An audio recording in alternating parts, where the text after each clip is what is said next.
Hello, Scorpio, Sun, Moon, Rising, and Venus signs. Kamusta kayo? Sana po'y nasa mabuti kayong kalagayan. Welcome back po sa Star Tarot. At kung bago kayo rito, welcome din po kayo. Please subscribe, like, share my videos, and leave me a comment kung naka-resonate kayo. Thank you. So, first cards ninyo, we have reciprocity. Give help and receive help. Yan, Scorpio. Kasi nga, 'di ba, ang buhay, give and take lang. Kaya maaari, no, na meron din kayong mga ibibigay, meron din kayong tutulungan, and at the same time, may ibang parte din ng buhay ninyo wherein kakailanganin nyo din ang tulong ng iba. Kakailanganin nyo din yung suporta or assistance ng iba. Kaya tama lang yon kung ano ang meron ka, kung ano yung kaya mo din ibigay sa iba, itulong sa iba, then do so. Kasi kapag ikaw naman ang nangangailangan or mangangailangan, there will be also someone or some people na handa rin, no? Or willing din na tumulong sa iyo. So we have energy, rush of excitement, parang ano ka ngayon, aligaga, no? Parang busy-busy ang iba sa inyo dito, Scorpio, na napipick up ko. Pwedeng ano kayo ngayon, um, siguro meron kayong pagkakaabalahan. Maybe you have plans and you are going to take action towards that na sa ngayon, no? Pwedeng ganun ang ganap. Yung parang hindi ka na makaantay.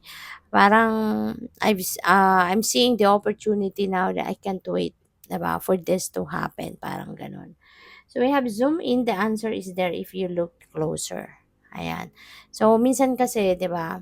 Kunyari mayroon tayong hinahanap na kasagutan. Sometimes nandiyan na sa harapan natin, hindi pa natin nakikita kasi we are focusing on kung ano ang nasa malayo. Malayo yung iniisip natin. We are thinking of other people that can help us. Pero kung magfo-focus ka lang sa kung ano ang nandiyan sa harap mo or kung ano nasa paligid mo, then you will realize na, oh my God, nandito lang pala. 'Di ba? So, you just need to look closer into your situation. Kasi minsan, nandiyan lang din, right at the tip of our nose. 'Di ba? Nandiyan na pala yung sagot sa mga tanong natin or sagot sa mga problema natin, ganyan. So, we have plot twist, unexpected development. Yan. So, pwede na merong support na dadating. Merong opportunity na dadating wherein magkakaroon ka ng progress, 'di ba? Maaring hindi mo inaasahan na nandito na yung perfect opportunity, 'di ba? Para maisaayos ang mga bagay-bagay, 'di ba? Na inaasikaso mo. So we have slow and steady. Yan, patience is key. Okay? So, minsan kailangan talaga natin na mag-practice ng patience, 'di ba? Kasi hindi natin kontrolado ang lahat, eh. May mga bagay na makokontrol natin pero may mga bagay na hindi, 'di ba? Lalong-lalo na kung kunyari meron kang may bagay ka na gustong mangyari agad but, on your end, pupuwedeng nagawa mo na ang lahat ng kailangan mong gawin para diyan. Pero, maaari din na kunyari lalong-lalo na kung merong involved na ibang tao dito sa journey na 'yan or sa bagay na 'yan na ginagawa mo, 'di ba? So, hindi mo rin kontrolado, 'no, yung ibang tao at saka hindi rin natin sila puwedeng puwersahin, i-pressure, madaliin because we don't even know din kung ano naman yung nangyayari sa kanila. We don't even know kung ano din yung pinagdadaanan nila, 'di ba? Kaya that's why we need to be patient. We need to practice patience and we need to be considerate of other people, 'di ba? So, yun. So, what else? We have adventure. Ayan. So, sabi dito, be open to new experiences. Maaari na handa na rin kayo na mag-adventure. O pwedeng travel ito na adventure talaga. So, maaari may mga travel dreams kayo. At ngayon, handa na kayong mag-explore, 'di ba, ng ibang lugar. Maaring ta-travel kayo across the country or puwedeng magta-travel kayo internationally. So, yun, maging bukas lang kayo din 'no, sa mga bagong experiences para nang sa gano'n, maging excited kayo kahit papaano sa pagta-travel ninyong ito, 'di ba? So, we have cut off, let go of what no longer serves you. Alam mo kung bakit? Kasi if you are going to continue to harbor things 'no, na hindi mo naman ginagamit, hindi naman na kunyari sira na, mo pa, or mga bagay na hindi mo naman kailangan, 'di ba? Pero tinatago mo lang sila, that's just going to harbor negativity kasi hindi nagagamit, hindi nasasabuhay, hindi napapakinabangan, 'di ba? So, kaya ito yung paalala sa'yo 'no, whatever it is that doesn't serve you, just let it go, 'di ba? Lalo-lalo na kung sira na 'yan, 'di ba? So, siyempre kung bagay 'yan na sira, eh, hindi naman na talaga 'yan mapapakinabangan. So, bakit mo pa itatago? Bakit mo pa iki-keep? It's just going to accumulate dust at saka negativity. Kasi 'di ba sira na, tinatago pa, 'di ba? So, 'yun. And even mga tao, kung may mga tao sa buhay mo na alam mo namang 'di ba negative na lang yung hatid na vibe sa'yo, bakit mo pa iki-keep sa buhay mo, 'di ba? Bakit mo pa siya iko-consider na isang kaibigan or kakilala, whatever, 'di ba? Eh, kung negatibo na lang ang hatid na vibe sa'yo.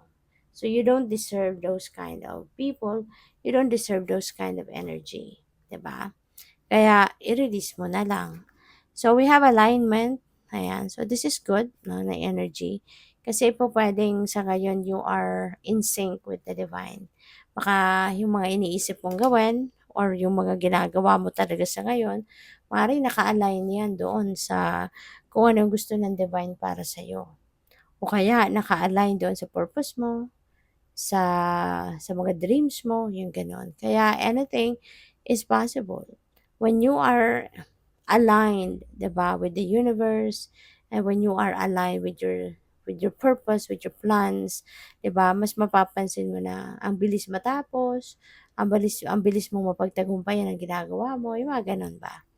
So we have warning, okay? Sabi dito, pay attention to red flags. Alright? Pay attention to red flags. Kaya dapat no, na maging mapagmatsyag ka, dapat na maging observant ka, maging aware ka of what is happening sa paligid mo.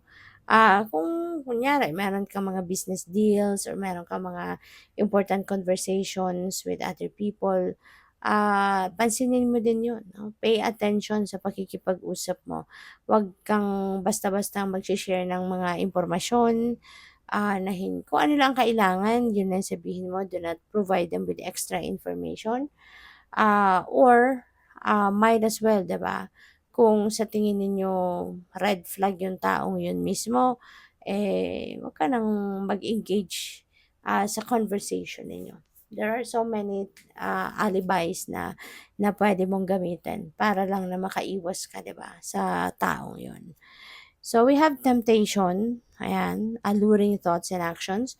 Mag-iingat kayo ngayon kasi baka yung warning na 'to also, baka yung taong mga makakausap mo or mai-encounter mo, sa ngayon is baka sila yung magiging ano mo, temptation mo, 'di ba? Kaya 'wag kang papadala 'no, sa mga convincing ano nila, sa mga convincing na mga statements or kung ano man ang mga pang-iingganyong gagawin nila sa'yo. Okay? Kasi maaaring ma-tempt ka at baka ikasama mo 'yan. So, kaya mag-iingat. Good luck. Thank you for watching. Love and light. Namaste.